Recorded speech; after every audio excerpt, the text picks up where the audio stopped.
রাজনীতির ইতিহাসে সবথেকে ঐতিহাসিক এবং সফলতম মুখ্যমন্ত্রী হলেন নীতিশ কুমার।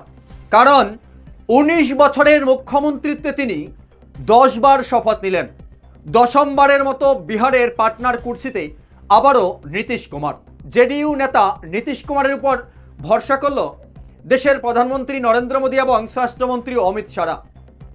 ঠিক আজকের এই ঐতিহাসিক শপথ গ্রহণ অনুষ্ঠানটি যেন একটি শক্তি প্রদর্শন ছিল, যেখানে উপস্থিত ছিলেন ভারতবর্ষের প্রধানমন্ত্রী নরেন্দ্র মোদী, কেন্দ্রীয় স্বরাষ্ট্রমন্ত্রী অমিত শাহ, যোগী আদিত্যনাথ, জেপি নাড্ডা থেকে শুরু করে চন্দ্রবাবু নাইডুরা, অর্থাৎ এনডিএ শরিক দলগুলোর নেতৃত্বরা প্রত্যেকেই উপস্থিত ছিলেন।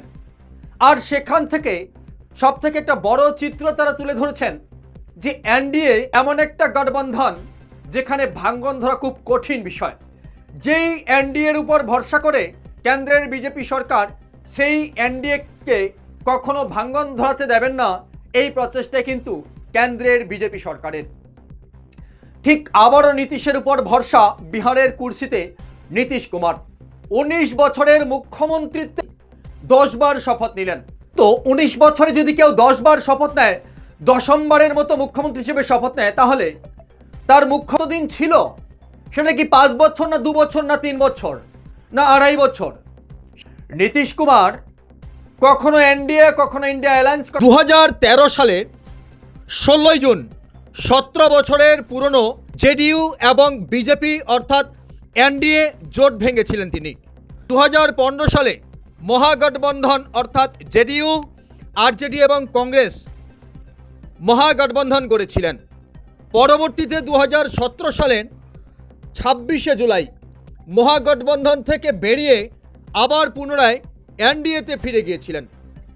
২০২২ সালের আগস্ট মাসে আবার বিজেপি শাসিত এনডিএ থেকে বেরিয়ে ইন্ডিয়া অ্যালায়েন্সে যোগ দিয়েছিলেন। ২০২৪ সালের ২৮শে জানুয়ারি মহাগঠবন্ধন ছেড়ে এনডিএর সঙ্গে আবার নতুন সরকার গঠন করে নীতিশ কুমার। কখনো মহাগঠবন্ধন কখনো এনডিএ, এভাবেই তিনি ১০বার শপথ নিলেন বিহারের মুখ্যমন্ত্রী হিসেবে।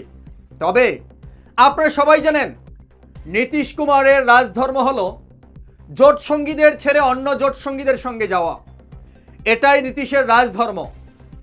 তবে এবার দেখার বিষয়, এবার কি তিনি স্থায়ীভাবে শপথ নিয়েছেন, স্থায়ীভাবে ৫ বছর চালাবেন, নাকি আবারও তিনি পাল্টি মারতে পারেন? নীতিশ কুমারকে তো বিহারের মানুষ পাল্টুরাম চাচা বলে ডাকেন, তাকে ভালোবেসে পাল্টুরাম বলে থাকেন। সত্যি সেই পাল্টুরাম চাচা কি পাল্টি মারবেন, নাকি বিজেপির নেতৃত্বাধীন এনডিএর সঙ্গেই তিনি থাকবেন? সেটাই সবথেকে বড় বিষয়। এবং সময় যত গড়াবে স্পষ্ট হবে সমস্ত চিত্র। কিন্তু নীতিশের উপরে কোনো রাজনৈতিক দল, কোনো নেতা কখনো চাপ সৃষ্টি করে তাকে ধরে রাখতে পারেনি আর পারবে না। যদি তাকে ধরে রাখতে হয় তাহলে নীতিশের নীতিকেই অনুসরণ করতে হবে। আপনি প্রধানমন্ত্রী হন বা স্বরাষ্ট্রমন্ত্রী হন, বাঙালিরা কি ভাবছে ঠিক বিহারিদের মতো কি তারা বাংলাতে বিজেপিকে নিয়ে আসবে, নাকি মমতা বন্দ্যোপাধ্যায়ের সরকারটি আগামী ৫ বছর পরিচালনা করবে এই বাংলাকে? এই প্রশ্নের উত্তর আপনারা কমেন্টে লিখতে ভুলবেন না।